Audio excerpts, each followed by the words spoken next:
The Baltimore Ravens made some key additions to the team on both sides of the ball this offseason. They signed DeAndre Hopkins to add to the depth of the wide receiving room. They brought in Cooper Rush to be Lamar Jackson's backup. And then in the draft, they made big additions to the defense by selecting Malaki Starks out of Georgia and edge rusher Mike Green in the first 2 rounds. And then just recently, we found out that King Derrick Henry was getting a big 2-year extension, so he will be a Raven for the rest of his prime.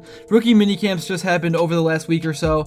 There's a lot of things to talk about and take away from that. The schedule just released, and the beginning of the season for Baltimore is an absolute gauntlet. There is just so much to talk about and to cover in this video. But first, before I get into everything, I would really appreciate it if you would drop a like and subscribe. It only takes 5 seconds, plus you can always change your mind. We are on the road to 60,000 subscribers, and with your support, I believe that we can get there super fast. Alright, so the Ravens in the final 8 weeks of the season in 2024 led the NFL in defensive efficiency. They allowed an NFL low 15.4 points per game and 4.4 yards per play. Mike Green, who I already mentioned, is coming onto the defense following a season where he led the NCAA in sacks with 17.5, which was super impressive. The thing that was so great about this offseason for the Ravens is that they did not have any real glaring needs, so they were just able to take the best player available in the draft on their boards, and you could tell their goal this offseason was to get players that could put the Ravens in the best possible position to succeed when things really matter in the playoffs, because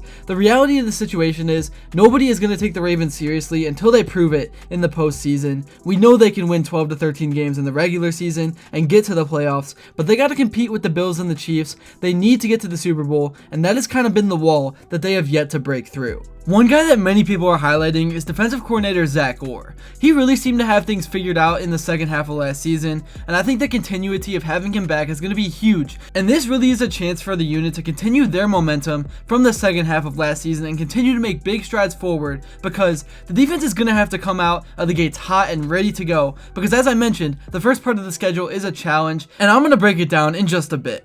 Now let's talk about what the Ravens' current roster looks like as a whole and how it stacks up to the other rosters in the AFC now that most of the heavy moves that will have been made this offseason are over for everyone. Under center will of course be Lamar Jackson, a guy who just cannot be stopped in the regular season. Last year he had over 4,000 yards through the air at 4,172, and he had an absolutely elite 41-4 touchdown to interception ratio. In terms of the numbers, he was one of, and you can argue, the best quarterback in the NFL, and you can't even say he didn't show up in the postseason. His completion percentage got better and he elevated his game. It's not like the dude is not clutch, he just needs his teammates to step up. It really is just the Ravens as a whole have not been able to get past the Bills or Chiefs, and it's definitely been frustrating for them because they are more than capable. They have been right there. They lost by a whopping 2 points, and if this team ever does break through, it's going to be one of the biggest senses of relief that anyone has ever felt, both for the team itself and for the fans. Around Jackson, Derrick Henry, who just got that big extension, will be the running back, taking on the starting responsibilities, and he is just a special player. He's a workhorse. He's consistently been a top 5 running back in the league over the last half decade, and I don't expect that to change anytime soon. He just runs with so much power, and durability has been a huge thing with him. He's usually the one delivering the big blow,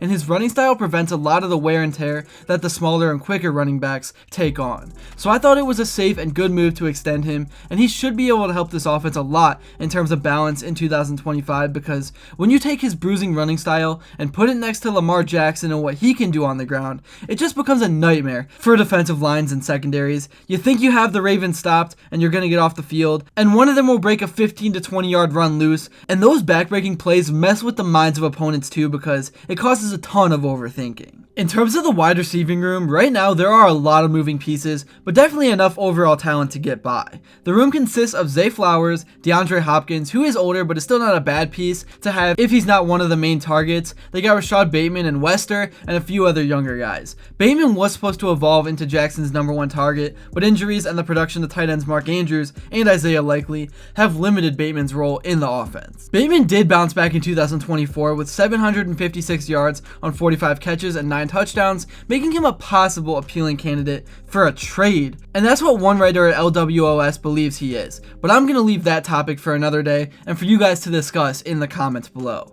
Alright, moving on as promised, let's talk about rookie minicamp and some of the big takeaways from it. So the first guy that I want to talk about is Malaki Starks. He was seen doing some basic footwork drills, talking with the coaching staff, and really, it was just good to see him in purple, and same can be said for all the draft picks and prospects. It is hard to come up with rookie minicamp storylines. Really, the only team everyone has been talking about is the Browns and Shedeur Sanders. His media buzz is just unreal, but for the Ravens, there still definitely are a lot of players to follow and a lot of interesting storylines, but probably the biggest news and storyline to come out of the NFL over the last few days is the schedule release. So let's talk about what the Ravens have on their plate for 2025.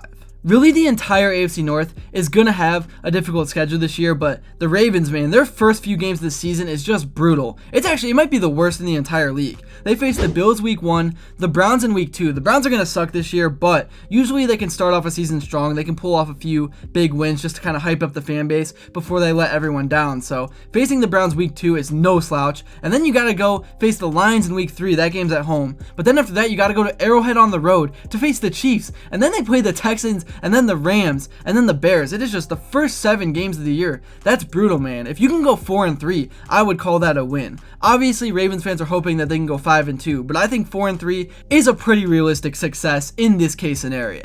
After week 7, the schedule does finally ease up a little bit. The Ravens will go on the road to Miami to play the Dolphins at Hard Rock Stadium. I do not like where the Dolphins are at all as a team. I think they're going to have one of the worst seasons in the NFL. Then they play the Vikings. The Vikings are definitely good. They were one of the best teams in the regular season last year, but they did make a big change at the quarterback position. They traded away Sam Darnold, and now JJ McCarthy is set to have the keys to the offense. I don't think he's going to be bad at all, but he is a rookie. He's a young player, so I'm not sure if things are going to be exactly the same. And the Vikings are obviously more worried, like the Ravens, about playoff success than regular season success. And then after that, they play the Browns again. And by this point, November 16th, I think the Browns are going to suck. They're going to be pretty much tanking. Then they play the Jets, and then they play the Bengals, and then the Steelers, and then the Bengals again, and then the Patriots. So that's a span of 6 games in a row that they can win. And I think that is probably when they're going to do most of their damage, and they're going to set themselves up for a playoff position. And then to close out the season, they play the Packers at Lambeau Field, and then the Steelers in Pittsburgh. So overall, a really tough schedule, but there is some opportunities for the Ravens to gain ground in the AFC standings. I don't think they really have a realistic chance to win the AFC this year in terms of the regular season standings, but they don't need to do that. That does not matter at all. Really, all they need to do is go 11-6 or 12-5. That's all anyone cares about. Just get a spot in the playoffs, and once you're there,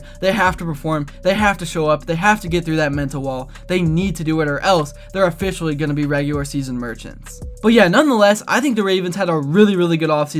They made some good moves. They made some great picks in the draft. Let me know what you guys thought, and let me know your predictions for this team for 2025. I'm definitely curious to hear how many wins you think they're going to have and why. And if you made it to this point in the video, thank you all so much for watching. And if you enjoyed and haven't yet, please be sure to drop a like and subscribe, because your support truly does mean the world. And also, let me know what you would like to see next. And until then, I will see you all later.